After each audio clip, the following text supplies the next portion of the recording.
Señores televidentes, es un placer saludarles. Yo soy Harley Monseguilemán y de inmediato me incorporo a la primera emisión del noticiero. En la entrevista estaremos conversando con Leocenis García, quien es el máximo representante del Partido Pro Ciudadanos. Buenos días y bienvenido. Gracias, Harley. Un gran abrazo. Bueno, lo primero que quisiera es que usted me hiciera una radiografía de Venezuela. ¿Cómo ve el país hoy día? Bueno, veo al país, honestamente, recuperándose, no gracias a los políticos, sino a pesar de ellos. Los venezolanos decidieron salirse de la confrontación en la que la había metido la clase política y empezar a resolver sus propios problemas. Y buscaron el mejor camino para resolver los problemas, que es lanzarse en manos de la propiedad privada, de la libre empresa, del emprendimiento, del capitalismo libre. Ningún país del mundo realmente desarrollado ha salido con las políticas colectivistas, ni de la socialdemocracia, ni del socialismo. Todos los países desarrollados del mundo han salido porque sus ciudadanos persiguen sus fines comunes a través del único sistema económico que es compatible naturalmente con el hombre, que es el sistema capitalista. Entonces yo veo una ciudadanía haciendo grandes emprendimientos, haciendo delivery, trabajando todos los días, pero bueno, con algunas limitaciones que no son producto de ellos mismos, sino productos del gobierno. Por ejemplo, una de las limitaciones es que no pueden acceder al crédito, y eso precisamente es responsabilidad del gobierno nacional. Allí lo voy a atajar porque en días recientes usted dio una rueda de prensa y proponía que el encaje legal estuviese en un marco entre el 15 y el 20%, pero quería preguntarle los detalles, pues. ¿En qué beneficiaría esto no solamente a los emprendedores, sino al ciudadano común, el ciudadano que anda en el autobús, en el metro, en la calle? Bueno, mira, el ciudadano común que anda en el metro, en la calle, está viviendo una economía que está dolarizada de facto. Algunos decían en el pasado que el tema de la dolarización era la solución a los grandes problemas de Venezuela, y aunque no tenemos una mega inflación, una hiperinflación como la que tuvimos en 2018-2019, seguimos teniendo inflación. Y tenemos siguiendo inflación porque tú puedes tener dólares, yuanes, lo que sea como moneda oficial, pero si tú no controlas el gasto público, si tú sigues imprimiendo dinero inorgánico, si tú sigues generando inestabilidad sobre la economía, tú vas a tener inflación, porque la inflación es una creación de los gobiernos.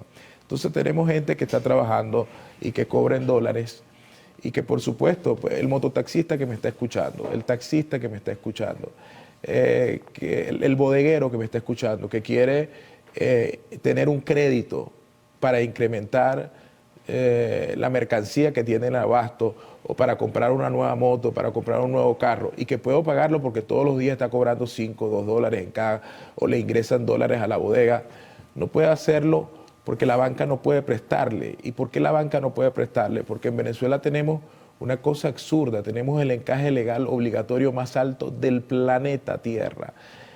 Desde el 2018 al 2020, de cada 10 dólares que le ingresaban a la banca, 9 iban al Banco Central. Dicho de otra forma, la banca se quedaba seca de depósitos para poder prestarle a la gente, que al final es el principal objetivo de la banca. El principal objetivo de la banca es la intermediación financiera, poder prestarle dinero a la gente, y eso no lo puede hacer con ese encaje tan alto. Además, ¿qué hace el gobierno con esos recursos? Nada, absolutamente nada. Por ejemplo, en República Dominicana el encaje legal obligatorio es de 20%. Durante la pandemia, parte de los recursos del encaje legal obligatorio fueron devueltos a la banca para que la banca prestara a sectores de salud y pudiesen atender la pandemia. En América Latina el encaje legal está entre el 15 y el 20%. Pero lo más importante, Harry, y con esto redondeo la idea, cuando tú ves la tabla del Banco Central de Venezuela, que yo la mostré en rueda de prensa, del año 60 al año 2017, el encaje legal obligatorio nunca pasó del 25%, históricamente. Eso tumba el argumento del gobierno nacional de que el encaje obligatorio es necesario para controlar la inflación, porque en esa época del 70 al 2017 no hubo los niveles de inflación que hubo en el 2018 y el 2019, cuando el encaje legal llegó al 90%. Hoy el encaje legal está en 73%, ¿no? De cada 10 dólares que le ingresan a la banca, 7 se queda el gobierno. Ese encaje, yo he dicho, que tiene que ser bajado para que la banca pueda tener crédito. Y se benefician los banqueros que dan crédito y ganan un porcentaje, un interés, y se beneficia la gente común que puede acceder a la banca.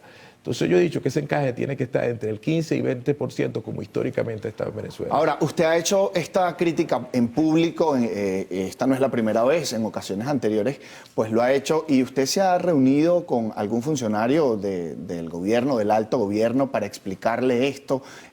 ¿Ha obtenido algún tipo de respuesta? Dos respuestas, ¿no? Como tú sabes, yo no soy un agente del gobierno, soy un agente independiente. A mí no me gusta decir que soy de oposición, porque ser opositor es como una profesión, ¿no? Como tú dices, yo soy periodista, entonces tú vas a ser periodista toda la vida. Entonces ser oposición, que es el problema de la clase política en Venezuela, que no se definen como una alternativa de poder, se definen como oposición. Entonces llevan 20 años en eso y viven de eso. Yo soy un independiente que critico las cosas que tengo que criticar, alabo las que tengo que alabar. Entonces, para dar la rueda de prensa y para todo lo que te estoy contando, consulté con la asociación bancaria, con varios banqueros, para tener su perspectiva. Yo en los últimos días sí he tenido contacto con funcionarios del gobierno, no por este tema concretamente, sino por otros temas como el de la Organización de Estados Americanos. He hablado con el hijo del señor presidente Nicolás Maduro, también he hablado con Mimón Vargas, que es alto comisionado para la paz presidencial, pero no sobre este tema económico, sino sobre el tema de la Organización de Estados Americanos. Bueno, justamente de eso vamos a conversar más adelante, pues hay un pronunciamiento importante, ¿no?, de la Organización de Naciones Unidas. El otro tema, aprovechar que estamos hablando de lo económico, ¿no? En días recientes el presidente Nicolás Maduro aprobó la ley de zonas económicas. Sí. Para muchas personas esto ha sido, voy a leer el textual, esto podría interpretarse como un proceso gradual de la apertura de la economía. ¿Cómo es vista por usted? Bueno, mira, es un gesto, es un primer gesto, pero no es suficiente. Porque tú puedes tener las zonas económicas, que las zonas económicas son zonas offshore. Allí es donde se quiere ir. Zonas libres de impuestos, zonas libres de regularizaciones, etc. Pero nosotros tenemos un gran problema, Harley, que es la Constitución. La Constitución del 99, que está por encima de cualquier ley que se discute en el Congreso, es una Constitución altamente estatista y una Constitución que pone muchos peros al respeto a la propiedad privada, a la libre empresa. No la reconoce. Entonces, bueno, yo veo un gesto, felicito a quienes han tenido esa iniciativa, porque sin duda se quiere enviar un mensaje y lo están enviando. El caso de Nicolás Ernesto, hijo del presidente, que está en esa comisión, y otros. Pero yo la crítica que hago es que más allá de esas zonas económicas, hay que ir a una reforma constitucional que garantice sin tantos peros y comas el respeto a la propiedad privada. La propiedad privada no puede ser violentada ni puede ser expropiada por ese eufemismo que llaman utilidad pública, por derechos de utilidad pública. Y debe haber un reconocimiento de la Constitución a la libre empresa. Mientras eso no se haga, es muy difícil que una persona traiga 2 millones, 3 millones de dólares y lo ponga en las zonas económicas, porque no hay nada más cobarde que $1 millón. Bueno, estamos conversando con Leocenis García, máximo representante de ProCiudadanos. En la próxima parte estaremos tocando el tema político. Quédense con nosotros, enseguida estamos de regreso.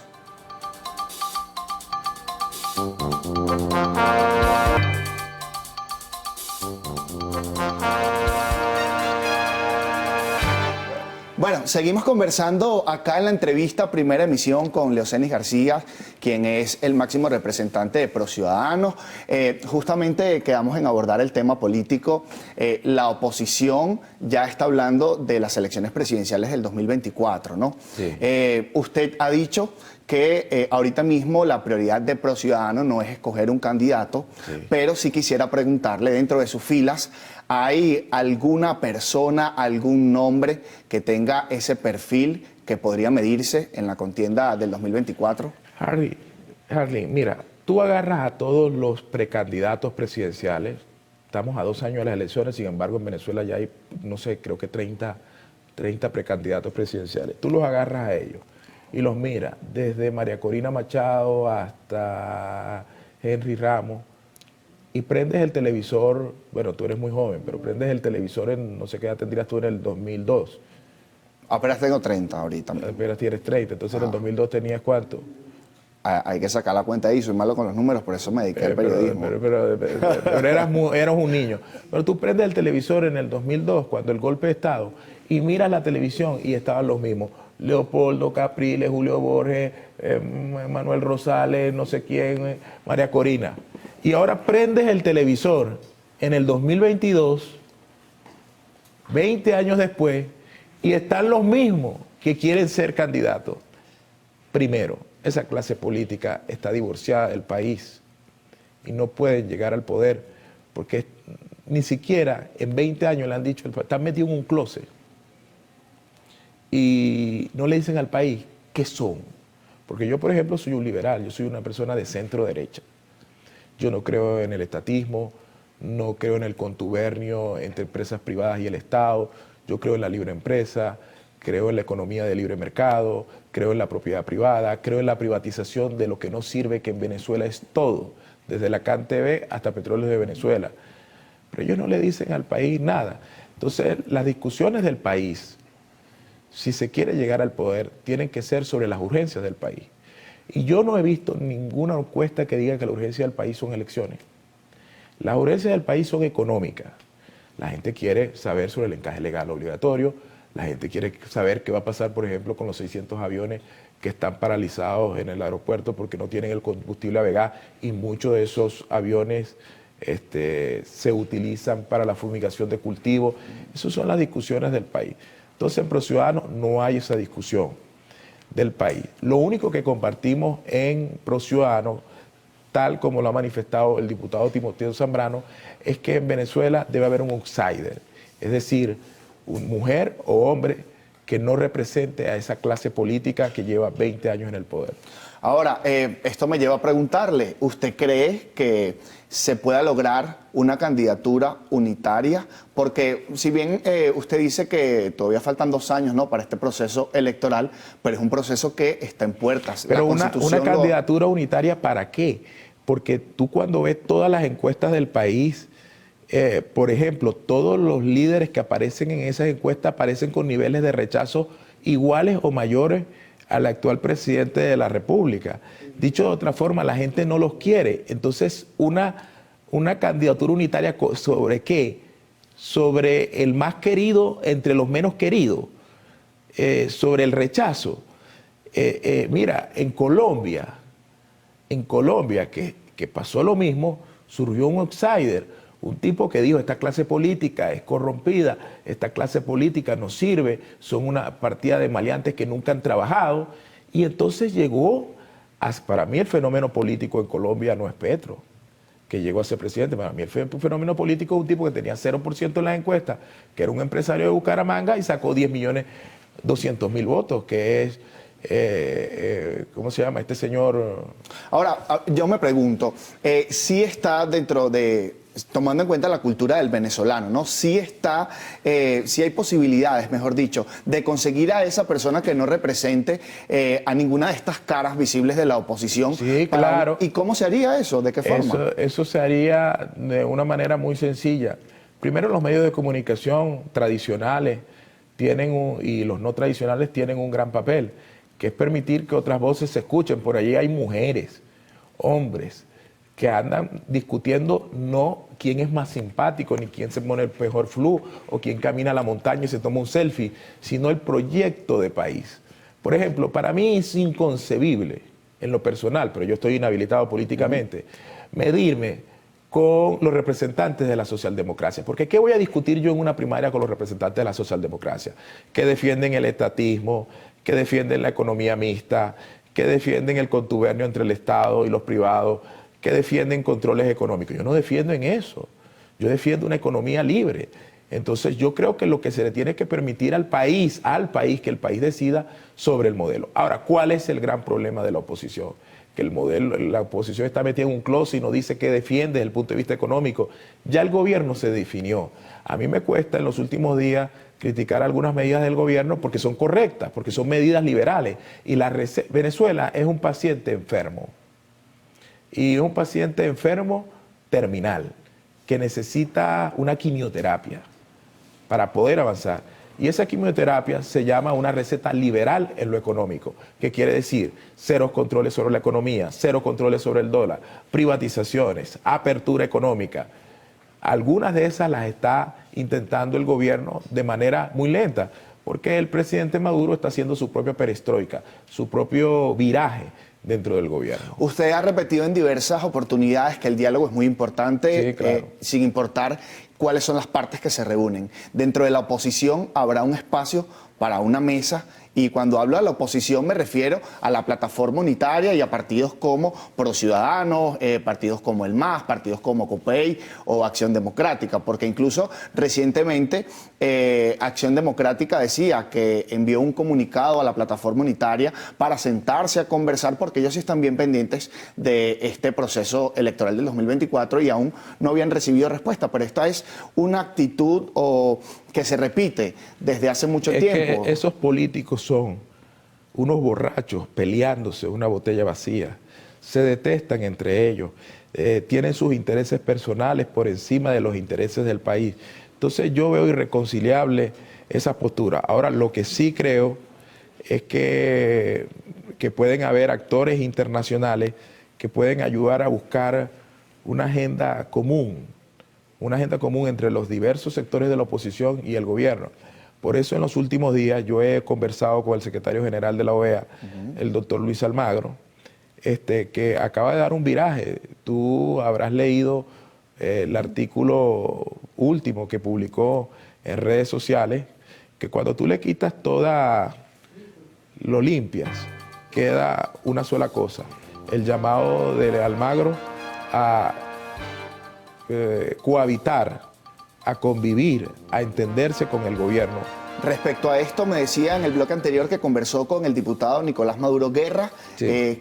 ¿Cuál fue el feedback? ¿Cuál fue su respuesta? Bueno, no puedo revelar mucho, porque en estos temas de negociación siempre cualquier imprudencia puede echar atrás el camino andado.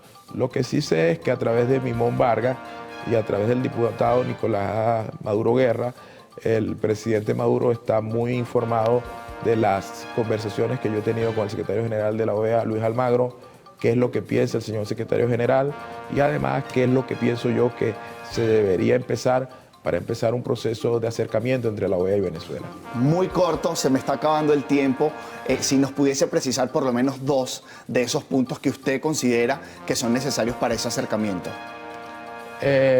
Número 1, aceptar la realidad. Y la realidad es que el presidente de Venezuela es Nicolás Maduro. Eso para la OEA.